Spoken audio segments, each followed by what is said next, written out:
friends. Thank you for joining us for another episode of Fort Worth Roots. Today's guest is the owner of Orb Recording Studios out of Austin, Texas. He's also the frontman for the band Icarus Bell. And I've got links in the descriptions so that you can check that out. Very cool band. Just put out a new video for the track that we're actually that we used to sample for this intro. It's called Bones. The link is in the descriptions. You can check it out there on their YouTube page.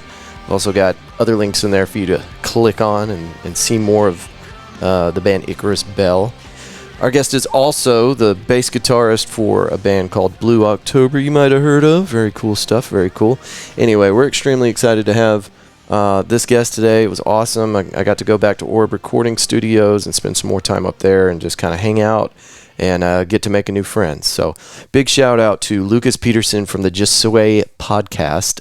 It's a podcast about the music from Blue October and the people that it's kind of affected. And I'm doing a terrible job of describing this, but it's a great podcast. Lucas puts a lot of attention into this, and his episodes are just crisp and clean and very well put together. So big thank you to Lucas for setting up this interview. And the one we did with Jackie Rose, that's episode 36. So check that out. That was also recorded at Orb Recording Studios in Austin, Texas. That's it. We're ready to start the show. Y'all give it up for our guest today, Matt Novesky.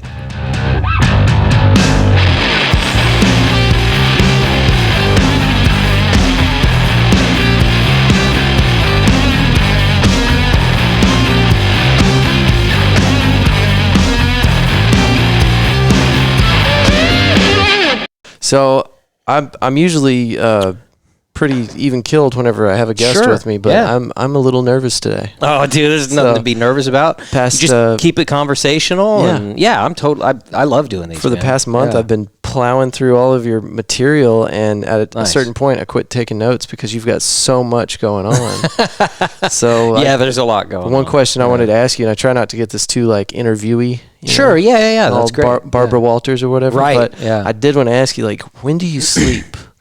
Do you ever sleep? Oh, man. That's funny. I used to, actually, I've struggled with proper sleep my whole life. When I was younger, I actually worked in the bar business, and I got in this terrible habit of sleeping until 4 p.m, getting up and going to work and going to bed when the sun came up. Yeah. And at first it was really exciting and fun, and then I began to really hate that lifestyle. After a while I was like, this is just gross. I hadn't seen the sun, it's summertime, and it's always just night for me all the time. And anybody in that industry kind of has to adapt to that schedule, which you do, can wreck you. And I think that when we were younger, one thing that happens with the term is baby bands, or bands that are kind of paying their dues at first, and playing a lot of smaller gigs and bar gigs and stuff like that, is you get used to going on at midnight. Are we talking about Love Muscle? Love Muscle, yeah, there you go. You've done your homework, man. I love the name. Yeah, thanks, man. I kind of hung up on it. Pretty funny story with that one. But, well, let me hear it. Man, so okay, was that your name? Did you come up with it? It was, yeah. So I'm pretty sure it was me, but it was me and my friend Dave McCormick, who I'm still friends with to this day, and Chaz Stallman, our other buddy. And in Battle of the Bands, I grew up in Traverse City, which it's not like big concerts came to Traverse City. Other than during the summer, we had this thing called Cherry Festival. Is that right outside of Detroit? It's actually about 4 hours away. Oh, okay. Yeah. So for me, growing up and going to a concert was more of a ritual. Mm-hmm. It was an all day thing. It was so you planned ahead. It was I remember going to see whatever it was, Rage Against the Machine or whatever, and it was okay, we're going to leave early in the morning. We have to make sure we got a place to stay. There's a group of us, we're going to caravan, we're going to go to the show. It's not like here where it's oh yeah, there's a show, it starts in an hour, I'm going to get ready and head downtown. Right. It wasn't like that where I grew up. Yeah. So I think there's a lot more appreciation for that, I think, but the Battle of the Bands thing was such a big deal when we were in high school, because that was when you're in high school, you can't play bars, right. So it was house parties and stuff like that. But Battle of the Bands is what you work toward all year. And that's what you practiced for. So it was like, you know, that was the pinnacle. That was the whole your Super Bowl. center of everything. It was a Super Bowl, man. And being from Michigan, it's like Super Bowls don't happen. So Go Lions. yeah, absolutely. But I loved Battle of the Bands so much, man. I loved it. I loved like the competition, but also being friends with the guys in the other bands, like seeing if anybody had original songs, they were going to sprinkle in with the cover songs, and if somebody was going to do the same cover song and all that. And in my town, excuse me, in the town next to us called Sutton's Bay, where we both had a Battle of the Bands, so we got to do both. And so it was like every year we had one on one weekend, and then about a month later we'd do the Sutton's Bay Battle of the Bands, and they were both a blast. They were both really fun. But it was such a big deal in my hometown that the high school Battle of the Bands in Traverse City was at this place called Lars Hochstedt Auditorium, and it held like 1,200 people. Damn. So That's it big was for a Battle of the Bands, it was right? huge, and it would sell out every year. I mean, so it would like, and whatever the tickets were like $5 or whatever they were, but it would be packed every year. And so when you played Battle of the Bands, it was a concert. It wasn't you're playing in front of 50 people. Right. You know, you're in college. It was a bunch of those like house party gigs every weekend. But Battle of the Bands is like a concert, and it felt like you're in front of 10,000 people when you're that age. You know, and but I went to the Catholic school in Traverse City. I went to the small school. I was friends with everybody at the big school, but I went to the Catholic school. The outsider. And Dave, my drummer, and I both went to St. Francis, and we actually wound up going to college together as well. But he was the drummer. We're still buddies, man. Just talked to him a couple months ago, actually. He lives up in New York now. But he and I and our other friend, we, of course, being high school idiots, you know, we're like, let's be Love Muscle, you know? That's a great name.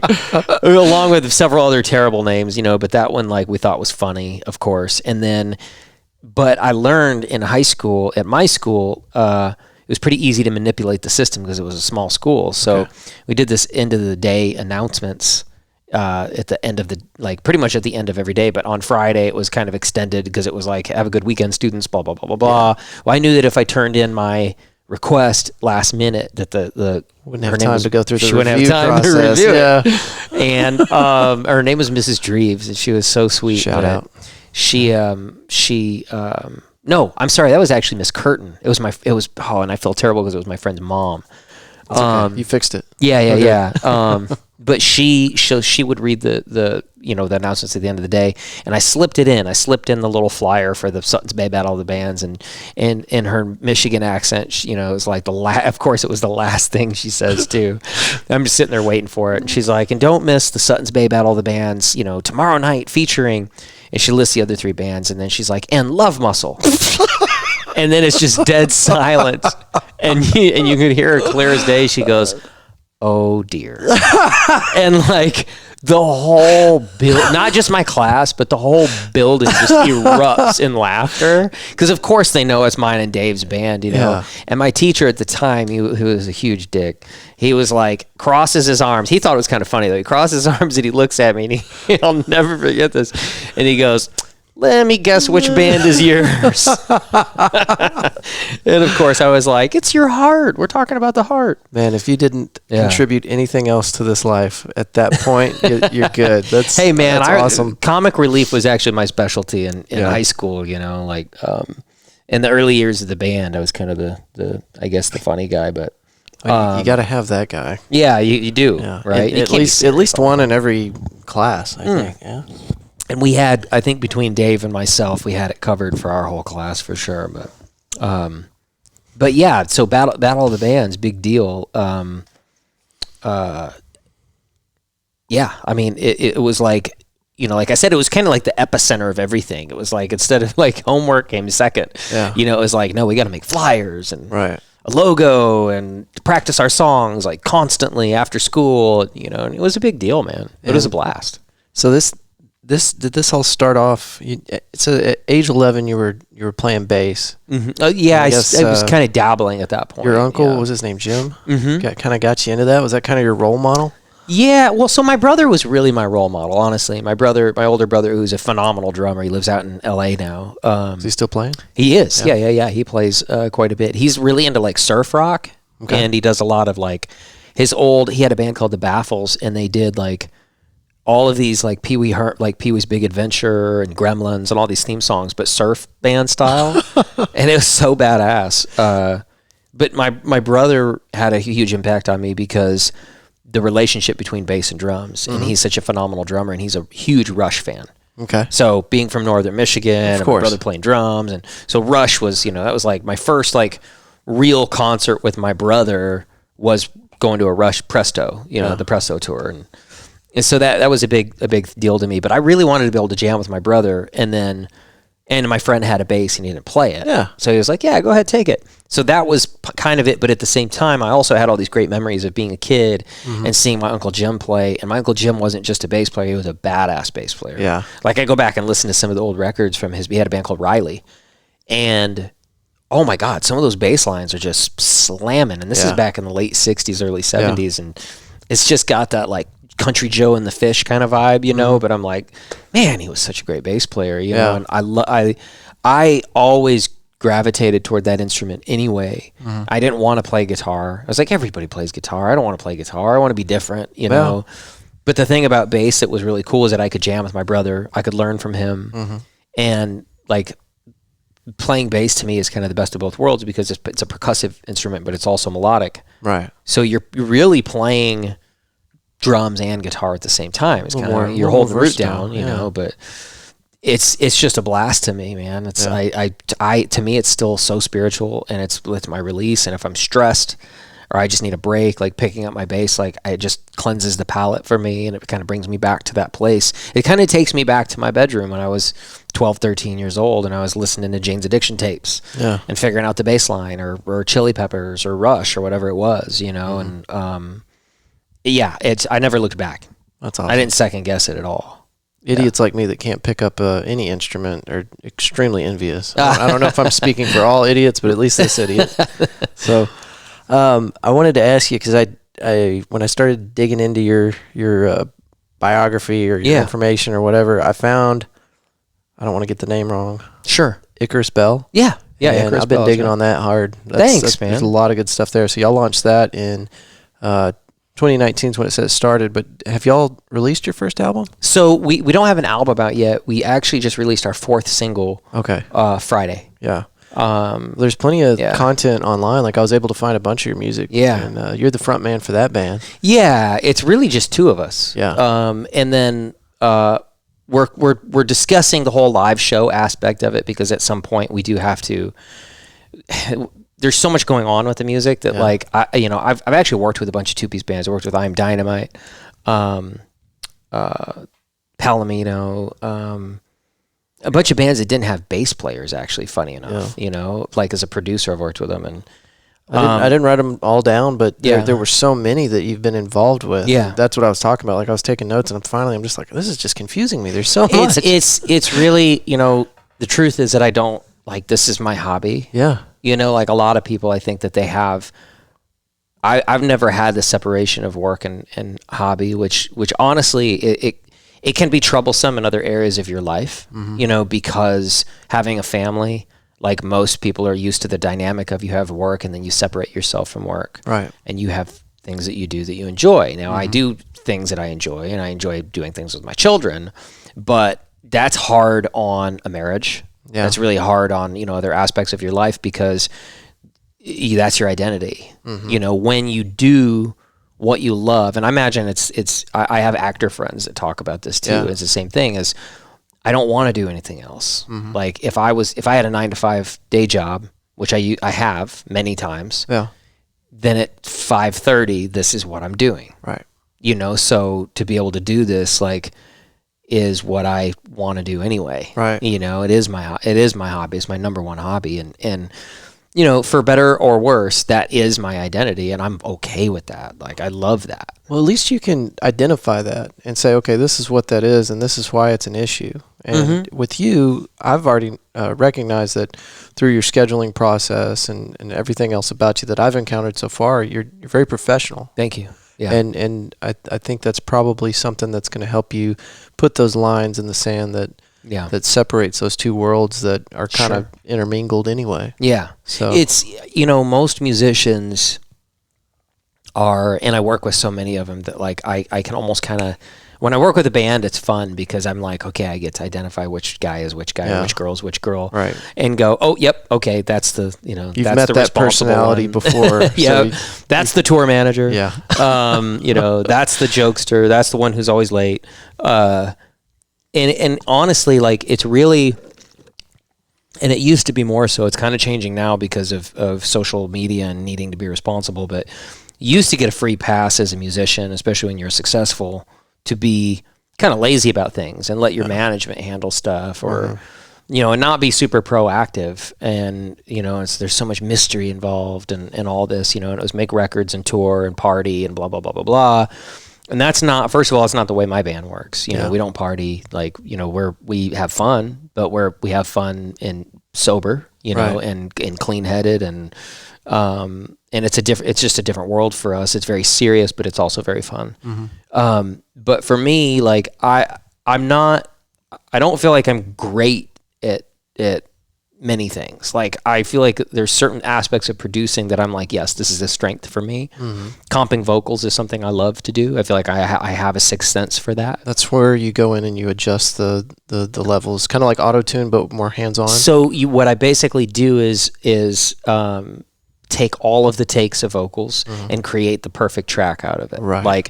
And that's all ear. That's just me listening for the right personality and character and pitch and all those things. Did you do all that for Jackie Rose? I did. Because that sounds very clean. Thank you. Having met her and talked to her and listening to her music, I can see where you kind of made it all work. Sure. It's a piece of artwork once you get done with that process that you're talking about. And I don't understand it completely, but you see it, you can hear it. It's some people actually get hired just to do that, or just to edit drums. Incredible skill, whatever that is. But I feel like with musicians in general, or songwriters, or producers / engineers,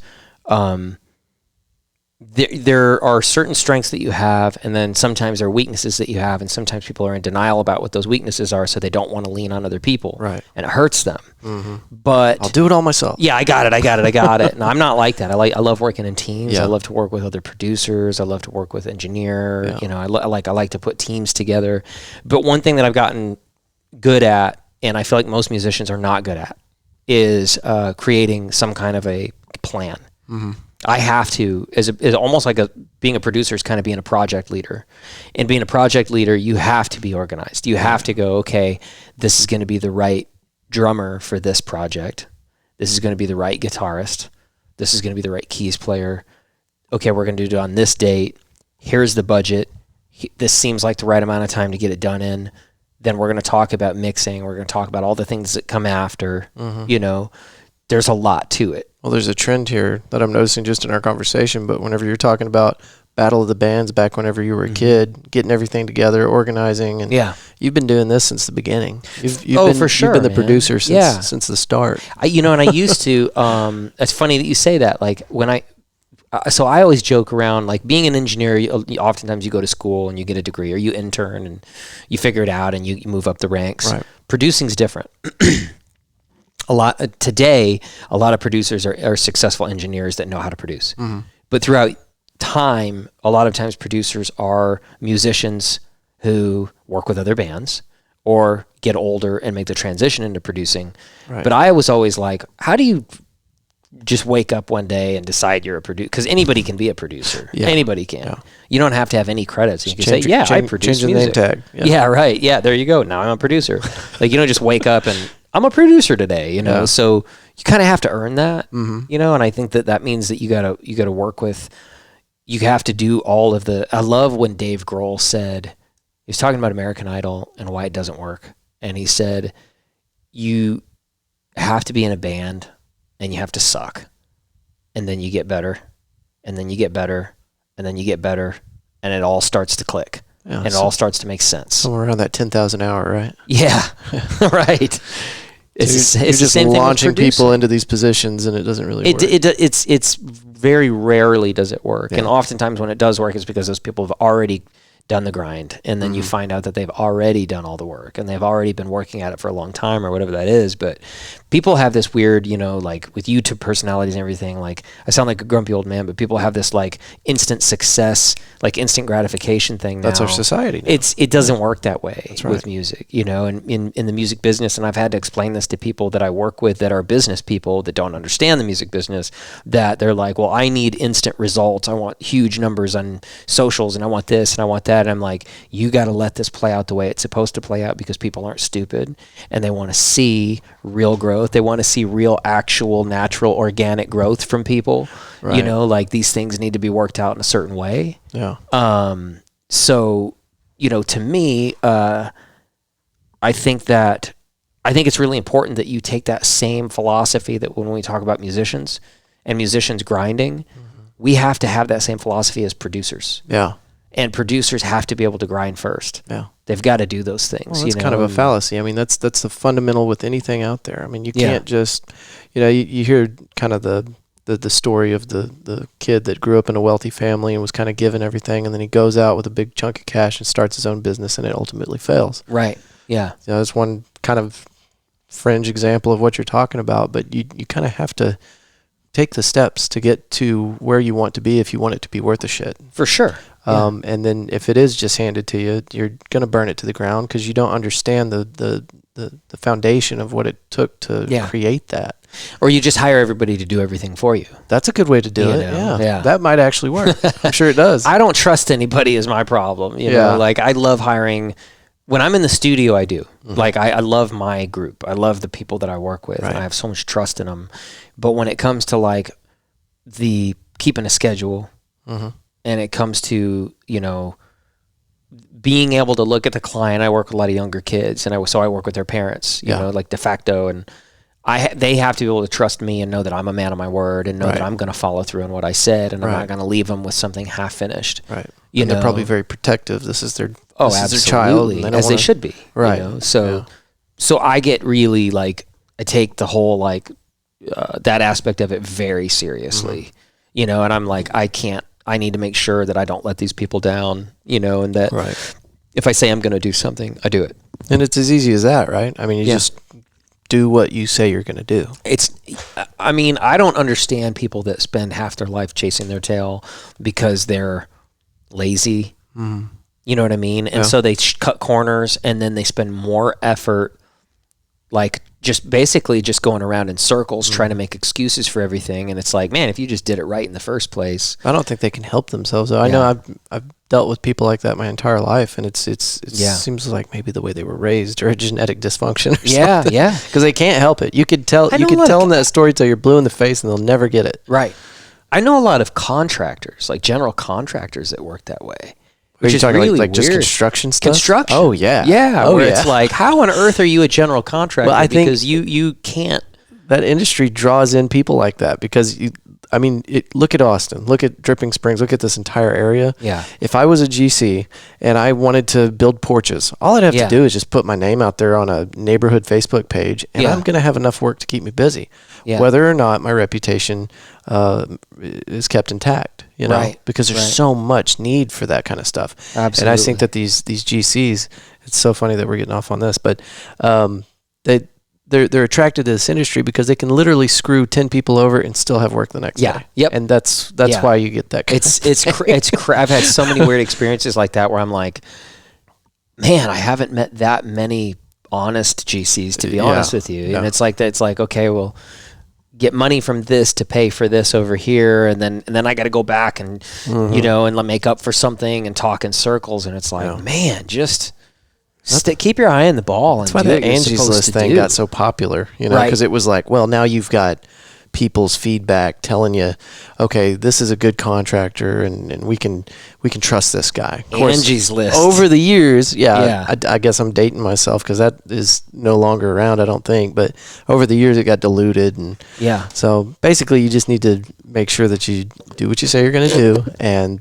the reputation will precede you. Yeah, right? For sure. And I'm sure in this industry, especially with the way our society is now, that word of mouth between the different people that walk into your studio is paramount. Yeah. I'm sure. Well, that's funny that you say that, because a record, and my partner and I didn't know this when we opened. Of course, we thought, we're opening a business. It's so exciting, so exciting. We knew what we were getting into, but we were like, okay, we're going to advertise in Tape Op. We're going to advertise in Mix Magazine. We're going to advertise in the Chronicle. Blah blah blah blah blah. And looking back, man, I don't think I would do any of that again. Yeah. Because at the time you didn't know any better. We didn't know any better, and it made sense, but as a recording studio is such a specific thing, and it is all word of mouth. Mm-hmm. It's all reputation. I mean, like the reason that we built this place in the first place was because of the reputation of other Austin studios and the ones that, and there are some great studios, don't get me wrong, but there were some that didn't have a great reputation either. And there were a couple that were great at one time, and then they got a new staff or whatever that was, and it all just kind of went to shit, and we really wanted to be somewhere that people were going to talk about in a very positive way. And we're going to, not just here in Austin either, but we're going to go back to LA and back to New York, and back to Nashville, and be like, hey, there's this place. Yeah. People travel to come to Orb Studios and get it done right the first time. Yeah. And awesome. Actually it's awesome because the growth here, it's insane. That's unbelievable. It's number one market. And then Orb Studios specifically, this is the second time I've been here, back a month ago with Jackie, and now today. And both times, the parking lot's full. You got people doing stuff. And it's obvious that there's some wheels moving, turning. I actually just had to check the calendar just to make sure, because I was like, if we need to cut this short, I want to make sure that we do that, because. But it's it's Memorial Day, and you've still got this place running like a regular day of the week. So the only holiday that really honestly matters here is Christmas. Really? Other holidays don't. Thanksgiving, I would say. I'd say people generally don't work on music on Thanksgiving. Mm-hmm. Generally don't work on. I don't think we've ever done a session on Christmas. But outside of that, like Halloween doesn't. Nah. Well, like you said, the kind of the blending of work life and home life, that yourself and probably a lot of people in your industry, a lot of the people that you work with, don't see it as going to work on Thanksgiving. They see it as, well, I'm going to go up to the studio and do some work with Matt. Be creative. Write songs. It's fun. But I've been watching a lot of the behind the scenes stuff that, I don't know who does all y'all social media stuff, but like the Blue October behind the scenes with y'all working in the studio, or with Jackie and some of her social media, and watching y'all work in the studio. It's just, you can tell that you guys are kind of like a big family. Absolutely. And y'all jive well together, and it looks like a great environment. It's, you can sell tickets to that. Yeah, right. I love hearing that. That's the ultimate compliment to me, because we do want to be a big family here, but we also don't. Another thing that I love about this place is studios generally, like commercial studios generally, seem to be one room with kind of like one guy that runs it with an assistant. Mm-hmm. Very small. There usually isn't a manager, maybe somebody behind the scenes keeping it booked and all that. Or it's a big facility with multiple rooms. And like when you go to LA, like when we work in Henson Studios, there's a full-time manager at a desk handling everything, answering the phone. And there are probably 20 different studio rooms and all different sizes. And in Austin, there's nothing like that, of course. Dallas, there's Maximmedia was kind of like that. Okay. Awesome studio, by the way, but I love that place. What kind of studio? You don't know of any of the studios in Fort Worth? Are there any even worth mentioning? No, I don't think I've ever actually worked in Fort Worth. I've worked in Dallas. I've worked in Denton a lot. And there was this little place in Grapevine that I did some stuff at, and I loved it. It was awesome. There's so many little pockets all over the DFW area. There was actually a place, one of my favorite studios, funny enough, it was, I'm not sure if they're there anymore. I think Alex actually moved. He did. It's not there anymore, but it was called Indian Trail. And it was outside of Dallas, but it was kind of out in the middle of nowhere. You had to take a 10-minute drive on dirt roads to get there. And there were 3 trailers. Okay. And so there was a trailer set up here. RV trailers? RV trailers. Yeah. And one of them, and part of the thing with a recording studio is you want the floors to be floated for sound, right? Well, with the trailer, it's already floated. Yeah. So it was crazy, because you get there, you park, and I was like, this is crazy. one trailer is for people to stay in. The other one was for like business stuff. And then the studio trailer had a console, just like in our A room, this huge SSL console, and a full-size tracking room. And when you first walk in, it was like the little lounge with, guitars and stuff hanging up. But it sounded amazing, and it was so much fun, and it was such a cool experience. But I remember I was like, I've never been to another studio like this in my life. Yeah. This is unreal. So what was for me, not being in the industry, looking at it, I'm thinking, well, of course it's different because it doesn't sound like it should work. You wouldn't think it would. Just dimension alone. Is that the takeaway? Is that what was so striking to you? Yeah, is how well it did work. Yeah. Because you pull up and you're like, are we at the right spot? Yeah. Is this really going to happen? And then you go in and you're like, whoa, I did not know this gear was in here. I mean, it's all top-notch gear, amazing compressors and limiters and preamps and mics, and like the drum room was super badass and all finished out really nice, and it sounded awesome. And Alex Gerst, the guy that ran it, was a total pro. Yeah. So he knew the room perfectly, and he knew how to, dial everything in. But the thing is, with a recording studio, is it's easier if you build it from the ground up. If you have somebody who's an acousticist, I'm not even going to try that. Thumbs up. Sounds good to me. Yeah. Somebody who handles the whole acoustic aspect of it, who has their degree and they know what they're doing, which we did. It's easier to do it from the ground up because you build it how you want it. Right. It's harder to take a space and convert it into something because you can't have a square room and expect it to sound good. It's more than just hanging stuff from the ceilings. No, there's more to it than that. Yeah, I mean, reflection and sound waves and how far, bass and how far it travels and your mix position and all these other things, that I can't even begin to understand. Yeah. But seeing a place that's converted and it sounds great and it's fun to be at is really cool. And some of my favorite studios are actually really dumpy little places out in the middle of nowhere, but they're just like vibey. Yeah. And we actually, when we were working on not the last record, but the record before that, we were in the UK and we had a song called Daylight that Justin and I had written together, and we hadn't done vocals yet. And we're like, we have to get this done while we're here, while we're on tour. So our manager found us a hotel. It was outside of Brighton, I think. Not a hotel, sorry, a studio right outside of Brighton. And it was this like little like industrial complex, like out in the middle of nowhere. And it was just this tiny little room, and like the coffee maker didn't work, and like you walk in and it's like there's dishes piled up and everything. But it was still so awesome, and it was so much fun.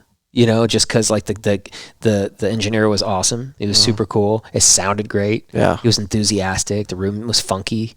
Right before COVID hit, our engineer here, Matt Melly, and I both went to Germany to work on a record. Okay. And we worked at two studios, and one of them was kind of the same thing. It was in this like rehearsal room kind of complex. And we spent 2 days in there, and then we went to this place in downtown Nuremberg, and it was this makeshift studio in the basement, this old like cellar basement that you had to go outside the house and walk down the stairs to go down into this old like basement from like whatever, like the 1700s or something. And you still getting any kind of weird vibe going into that basement? Yeah, it was like, but it was awesome. Nice. It was awesome. I wouldn't want to be there all the time. Yeah. You might start getting cooped up a little bit, but but the vibe was so cool, and I'm a nerd for that stuff. Yeah. I love going to different rooms and that's cool. Yeah. Seeing what they're like. Well, this is the first time I've been to a studio, so I don't know what kind of time you got after this, but I'd love to take some pictures. Oh yeah, for sure, man. In around. fact, so the band that's working in B should be easy, but the band that's working in A are really good friends of mine that I've worked with forever, so I'm sure they'll be fine with. Which band is this?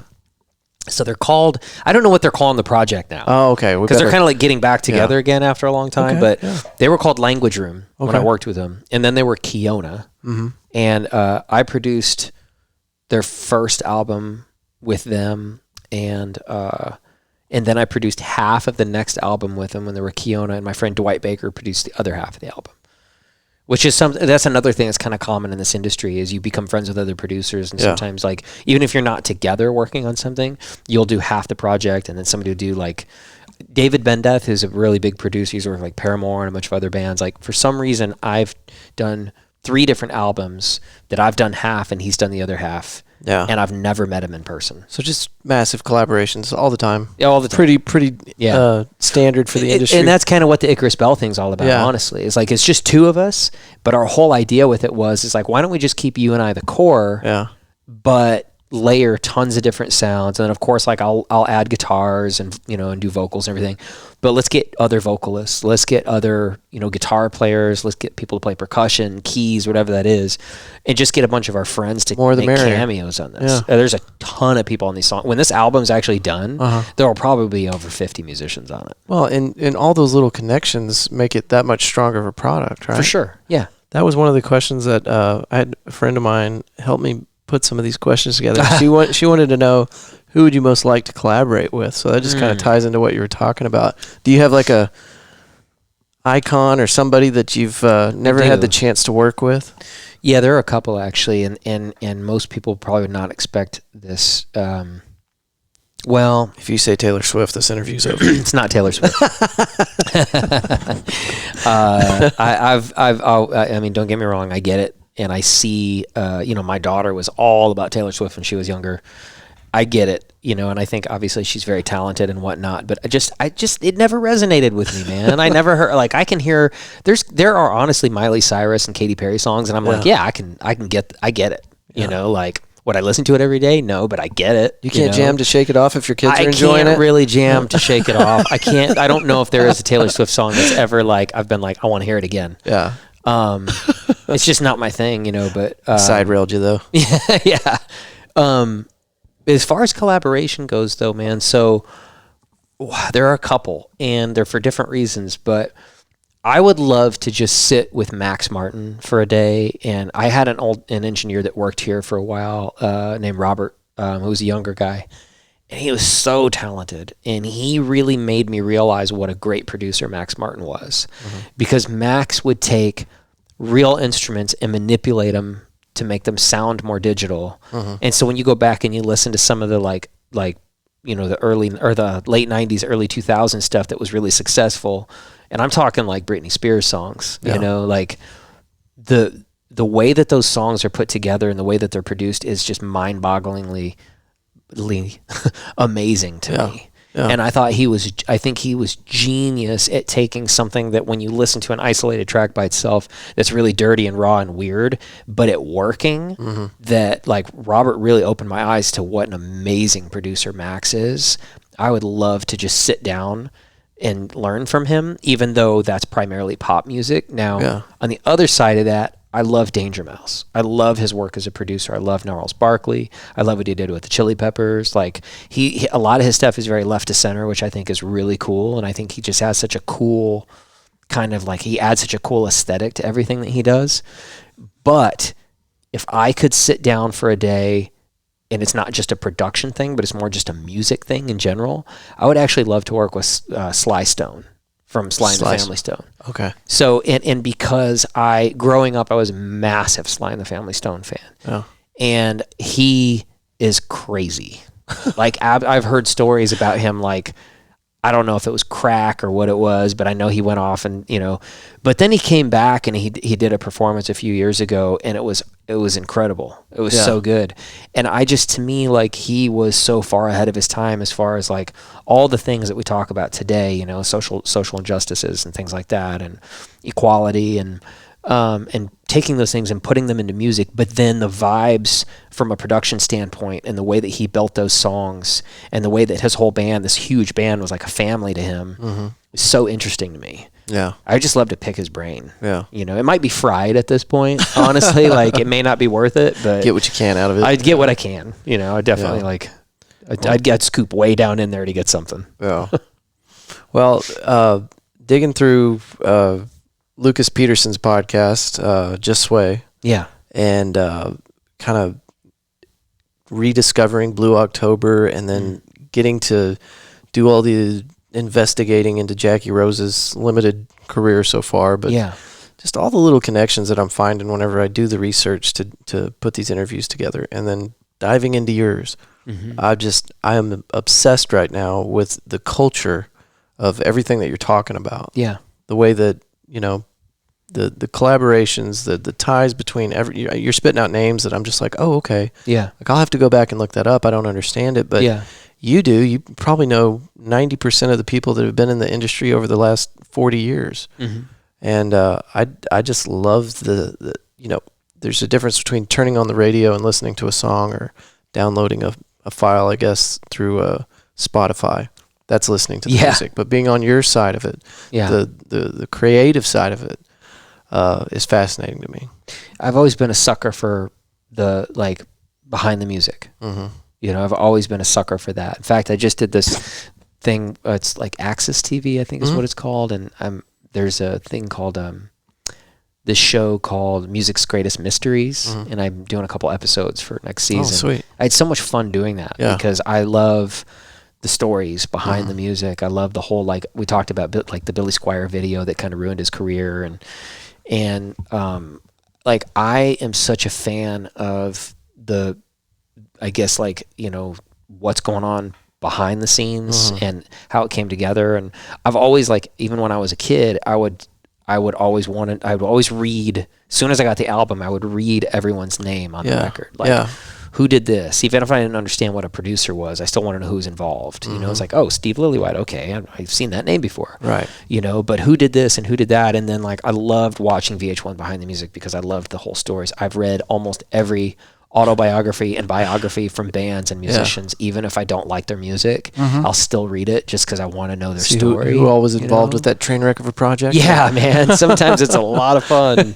And The Dirt, the Motley Crue one, by the way, if you've never read it, oh my God. It's called The Dirt? The Dirt. Okay. And it is phenomenal. I'll have to check that out. There are things in there that you're like, there's no way this actually happened. And it did. It's unreal. Those guys, I can't believe they're alive. It's absolutely insane. But I've always been kind of a nerd about those things. I love the story behind it, and I love to know how the song came about, or in anything, not just one genre either. The Mamas and the Papas.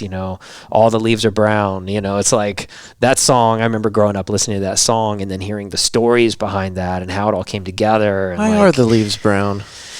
I heard. Well, there was a lot of LSD involved in that, and it took a whole summer to write that one song. Actually, what a great song, but they were supposed to come back with a record and they came back with one song. Oh shit. But I love all that. And I think that in terms of what we do here, and then what I guess what my role is, because I don't just produce. I have a lot of friends that are producers and they're like, my job is done as soon as I'm done recording. Yeah. And I don't have time for anything else. And I respect that. Yeah. I think most producers work that way. But I also work as a mentor. Yeah. And so I mentor Jackie. And I work with this company in Nashville, and I mentor some of the artists that I work with through them. And so I feel like my role is a lot different with them because it's not just making music with them. It's a lot of prep, and then it's a lot of follow-up. Yeah. You're building a relationship. You're not just putting out a product. Absolutely. Yeah. Building relationships and building a culture.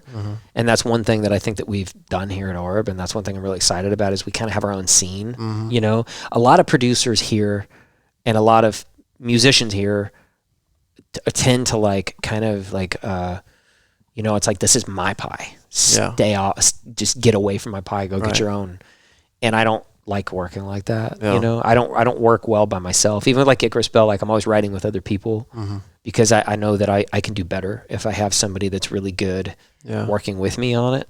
And I love that interaction with people. I love learning from people, and then kind of not being a technical, I can't read music. Yeah. I never have. Really? Oh yeah. So that's the best musicians apparently. It's like the Berkeley thing, you always hear that if you went to Berkeley and you dropped out, you're going to be successful, But yeah, I mean, that's just not who I am. It's not what I do. So I'm like, okay, that's not my personality. So I'm going to be better if I have somebody that understands these things working in my corner, and working with me. It's just not the way that the music business has changed and the way that the money situation has changed. I think a lot of people sort of had a knee-jerk reaction to that and have taken the wrong approach, which is, okay, well then I'm just going to be an island and I'm going to do everything myself. And you can't do that. Die on that island. Yeah. You'll just be, good luck. Starve to death. Yeah. Yeah. Yeah. Well, the way you're doing it's definitely more fun. Thanks, man. It is to me. It's a business, but it's, it's not dying on your own island. Right. Right? Yeah, You're absolutely. sharing the pie a little bit. It's also something that is always evolving, which I love. Yeah. You know, I've been really lucky, and I'll actually reference Robert again. I've had other engineers and producers like Matt and Victor and Jimmy, the guys that are here now, and then like back with like we had a guy named Juan. Robert was definitely one because Robert was a lot younger, and an engineer named Kevin that I've gotten to work with a lot side by side, and I've learned so much from them. But I really learned that if I become complacent and I don't like keep my finger on the pulse of what's happening with music, I'm going to be one of those old school dudes that's just miserable. Right. You know, I ran into one of my old producer friends at HEB the other day, and I was like, God, he just seems so grumpy. Yeah. You know, he just seems miserable and grumpy. And I don't know if he's had a bad day or what, but a lot of like my old buddies, like they just refuse, you know, it's like me bitching about Taylor Swift. Well, yeah, but would I work with Taylor Swift? Hell yeah, I would. Are you kidding me? Like, of course I would. I would want to learn, you know? And, Yeah. And I think a lot of people just think that they're too like, it's like when Bieber came here, you know, like I remember at one point, you know, somebody said, I don't know if that's a good look for us. I don't know if that's a good idea. And I was like, you're not going to last here. Wow. And you're not going to last here because that's so narrow-minded and hipster and Bieber overly cool. recorded some tracks here? Yeah, he worked here, right when we first opened. And it was like one of the smartest things we could have done. Oh, absolutely. You know, so, you know, to me is like, and again, you know, Rob being like half my age, like he was always kind of keeping me on my toes. And I owe him a lot for that because he was like, you're getting complacent. You're doing the same tricks again. Yeah. Stop. Try something new. Adapt you know, or die. Stop being closed-minded. You know, be open-minded. Like, get out of your comfort zone and work on stuff that you wouldn't listen to. Yeah, and that's do a been podcast. A lot of fun.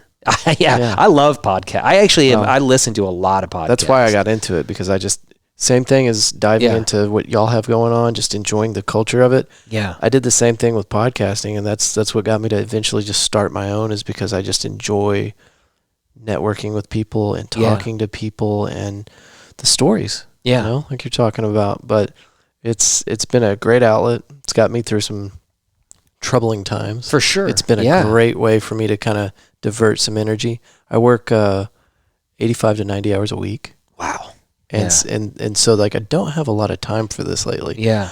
But the time that I do have, instead of staring at walls or this is your outlet. Yeah, this is a good outlet. That's awesome. And so eventually I would like to scale it, and I'd like to do more work with more people and all that good stuff. But it's just been great, and I love the podcast community. Yeah. So but that's a growing thing, and I've watched the analytics from the podcast thing go from nothing to way past what I thought it would do. Right. And there's a need for it. You know, absolutely. We talked about that general contractor that, you know, he could screw up 10 times and still have a job the next day. The podcasting community is like that, in the sense that there's a vacuum. There's a need for a product. Yeah. And all you got to do is really just show up. Right. Get out of bed. Right. Yeah. So it's an easy thing to get into. It's too easy in some regard, because, you know, I went out and invested I put some money into some good equipment. Sure. I made sure that I had a good platform and all that good stuff. But people are just making recordings on their cell phones, putting out seven episodes, and then letting it go. That's funny, because that is kind of how music has become as well. Yeah. Like I was just talking about this recently. Like, it's so easy to make your own music now, and now that you can get Logic for $200 and record on your computer and blah blah blah blah blah. And sometimes that's a great thing, and sometimes it's not. Recording used to be a rite of passage. It used to be something that you earned, and it's not that way anymore. So now there's just so much crap coming out, right? That it's made it harder for talented people to shine through. You know, because there's 60 to 80,000 songs every day that are coming out, and it's like, how do you make yourself known through all that? But there's also a lot of like, instead of like what Dave Grohl said of sucking for a while and then getting good, you can go in and make somebody who's not very talented sound a lot better than they are. And so that to me is, I will work with artists that some other producer friends of mine wouldn't touch, but it's not that I'm just going to jump in the studio with them and work with them. I'm going to prep, and I'm going to spend time trying to help them get better. Yeah. You know, and figure out who they are. And other people aren't necessarily willing to do that. No, you're taking time. Yeah. Where somebody else just needs a turnkey project. They don't want to put in any extra effort whenever they could do half the work with somebody else. And you know, so this is a total side note, but something that's funny to me about podcasts too is like, I feel like it's all about personality, you know, because I am a huge Lions fan. Yeah. And I love the POD cast, and it's a smaller one. It's not, I mean, I know they all have like credentials and they're, you know, like official journalists, and then they also write, but there is an actual Lions podcast that is like the Detroit Lions stamp of approval. You were on it, weren't you? I wasn't. No, I wasn't actually. You were talking about being a super fan for the Detroit Lions. Yeah, I got to do. It was actually for the team. I got to do this like video thing. Yeah. My friend Neil Larson works for him, and he's phenomenal. He's a great drummer. It's a good little video he put together for you. Thanks, man. It was a lot of fun doing that. We get to go to training camp and everything. It was really cool. But I love the POD cast so much more than the official podcast of the team. And I wonder if that's a common thing with podcasts, because like I listen to a lot of like murder mystery and stuff like that. And I love music ones. My friend Johnny Gowdy has one that's really good. He's been doing it for a long time. But I was like, man, that's so weird to me. I wonder if that's like a common thing, because nothing against the guys that are doing the actual Lions podcast, but they're just not that entertaining to me. Like, I don't like listening to them talk that much, you know, and I love the way these other guys interact with each other and how they talk. And to me, it's like, this is night and day better to me. Yeah. You know, and you wouldn't think that. And I pick up on that too. It's all about the personality and the vibe. And if you've ever listened to Joe Rogan's podcast. Oh yeah. The way he talks, the way he interacts with his guests and all that, it's great. And that's why he's the number one podcast, I think, in the world. But so identifying that before I started, I knew that I wasn't going to be a Joe Rogan or anybody else with this just amazing personality. So I just make sure that I turn the entire focus on the guest. Yeah. And I episode 1, I told everybody that's not about me. I'm not going to be the focus. I'm going to talk to people that have some cool shit going on. And there's the focus. That's awesome, but you have a good voice for it. And that's I've been told that, and I don't hear it. And I'm the one sitting there. No, you do. I hear it. Putting the audio together and trimming the clips and everything. I got to listen to my stupid voice. You know, nobody likes the sound of their own voice because it sounds different than what you hear. Right. Yeah. You know, so everybody gets weirded out about that. But I also, I read a lot, but I also like audiobooks for when I'm driving. Right. And I've had some audiobooks where I'm like, man, this voice is ruining this for wrecking me it. now. Yeah. You know, it's like, it's just all about like, I don't want to sit here for 6 hours and listen to this guy's voice. The author, if the author has the ability to do the recording for that audiobook, they got to do it. It ought to be the author. Yeah, I agree. There's no reason. I agree. No reason. Yeah.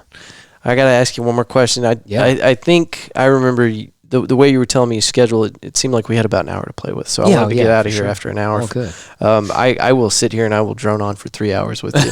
So I wanted to make sure that I had respect for your time schedule there. Okay. I'm used to the editing I just wanted to ask you about Liam. He had a cast on his leg, and just wanted to ask you if he was all right. Yeah, man, that's awesome. Thank you. So first of all, like he and I are just two peas in a pod. Like we have this very special bond. How old is he now? He's 9. 9. Yeah. Okay.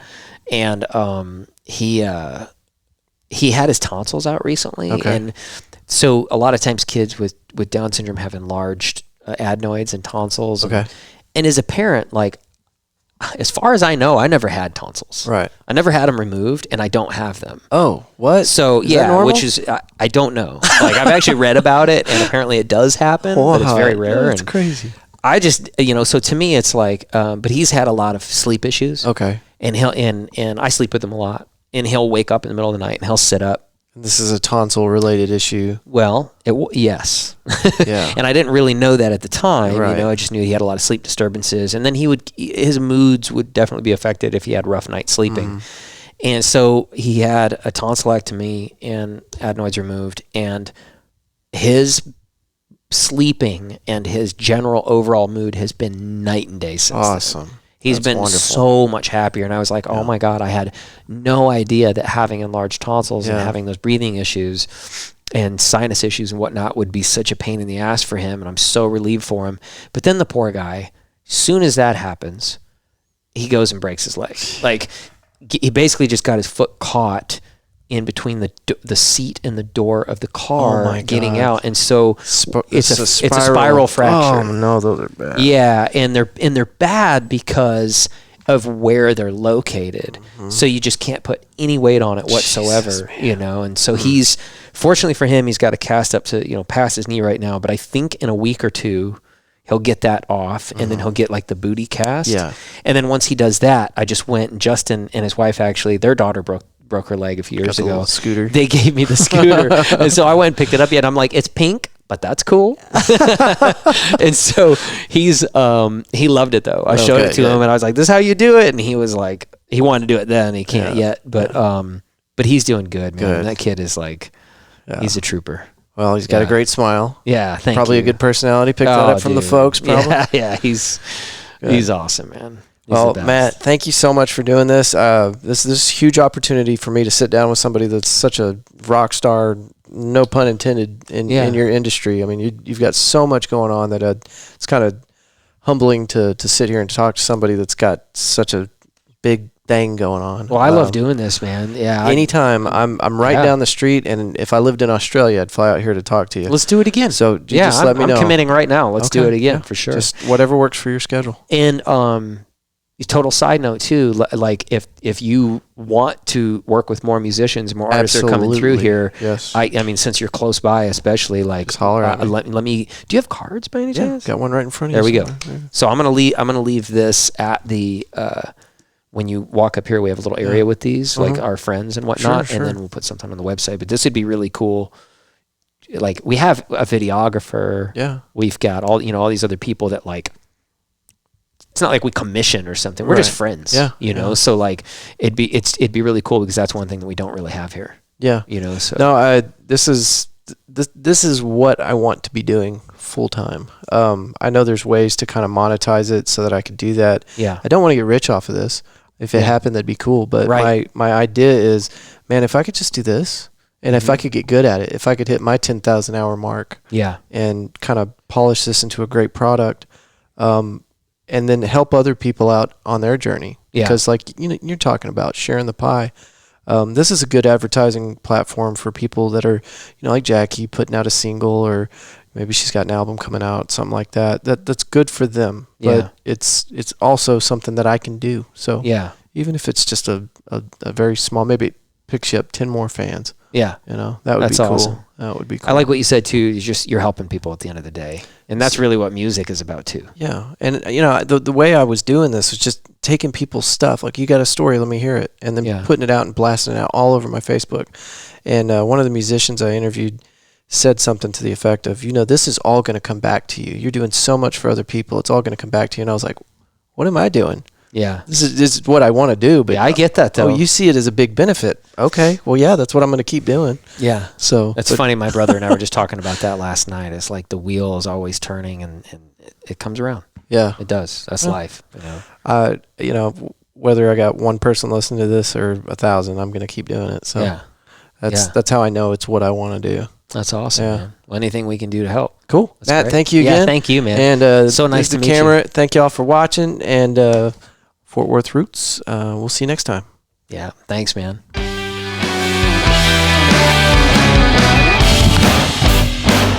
What is this?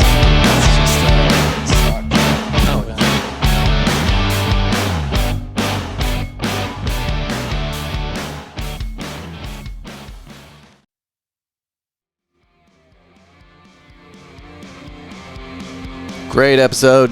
Matt, thank you so much. This was an incredible opportunity for myself and Fort Worth Roots. Thank you for bringing me into your studio and giving me some of your valuable time.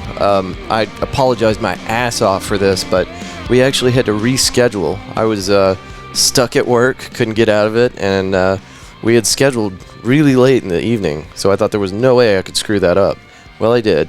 And Matt had scheduled this out like a month and a half, 2 months in advance to kind of meet the demands of his busy schedule, and I screwed it up. But Matt was awesome about it. He didn't make me feel bad about missing the timeline.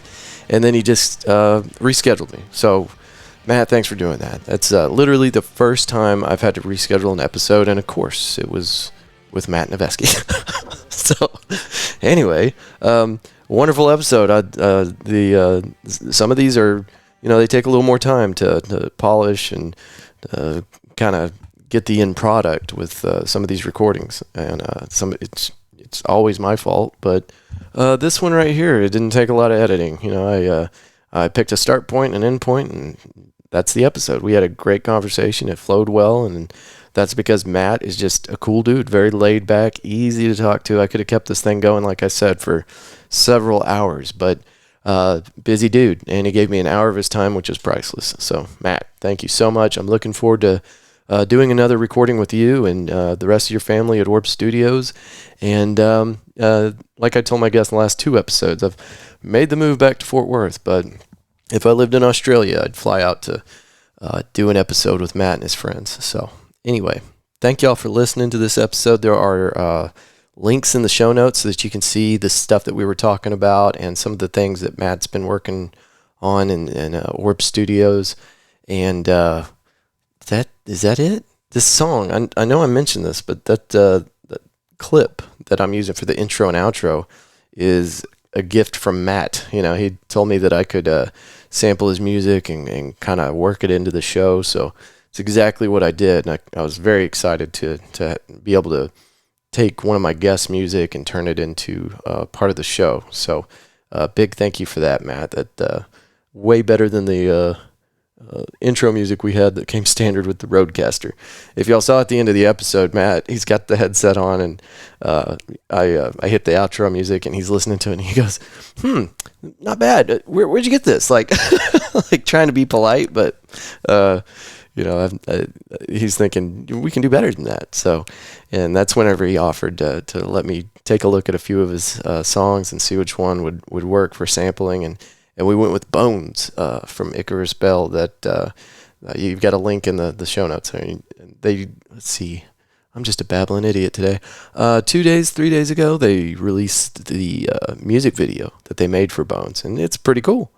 Animated thing that probably took a ton of time.